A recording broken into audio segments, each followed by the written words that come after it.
Good morning. Ngasi nomaijing numit ko nomaijing numit ke card ki message yeng miner se nomaijing numit se akoi gi number se aham bada lere number 156 lere aduga kaladana pink color gumba kai gumba do minus sin abi bai ko aduga aina chak thong bada sum kai no ha po chini angamba gumba ching su ko pada do mai tor ga happy bai ko ado dudana haidi ko na nomaijing numit to ba ya ko pa me ama lere ko aduga amana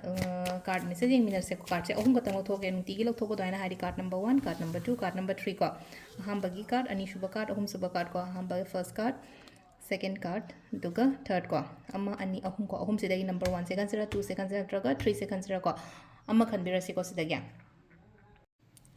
ado first card kan bangai gi ngase ko aham bala ibase ko sida la ise aingonda sum yet papan bakot pa mayam amta leita banga si gyoina aina chatlu ba thaba inkhang da phaba adumai leiri ko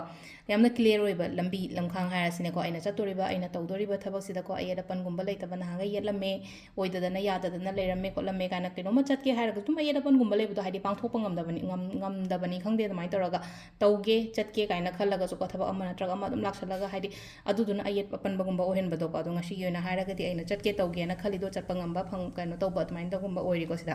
ꯑꯗꯨꯒ ꯑꯅꯤꯁꯨꯕ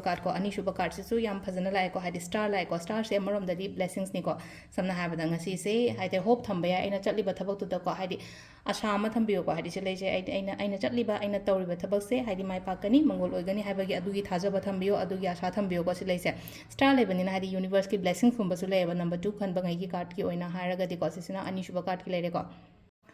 ꯑꯗꯨꯒ ꯂꯥꯁꯀꯤ ko number 3 ko number 3 sina kitang leire ko hadi busy gumba oibe yai khara ko hadi thabak se myam thabak yambodo yamna si leise ko ani akoi gi ahum suba card se ko thabak yam bani khangde tawgada thabak se loini important oibedo amasu yamna chinbagi mong da oina oire ko ngasi se numai jing se thabak yamna chilamba yai ko ngasi se adu si sina koi gi card ki message leire aduga timing ha sina ko timing sina ayu ki pung taru ka minute fu ma thoi dena trama thoi ga minute fu ni thoi paung leire ko adagi amu pung amma ga minute kun doi dena ahum ga minute ahum phawo ma leire adagi nungda waramgina taruka minute ko mari daina taraga minute kunungdoi phang leire ko adagi amu akoi gi nung ahing harasine ko ahing sina pung amma ga minute ani dagina pung ani ga minute kuni thoi phang leire duga nongalam daigina ahum ga minute fu ma thoi dena pung manga ga minute amma phang leire ko sisina koi gi ngasi gi oina afaba timing ko adu sida leire koi gi daily card message se ma'am thank you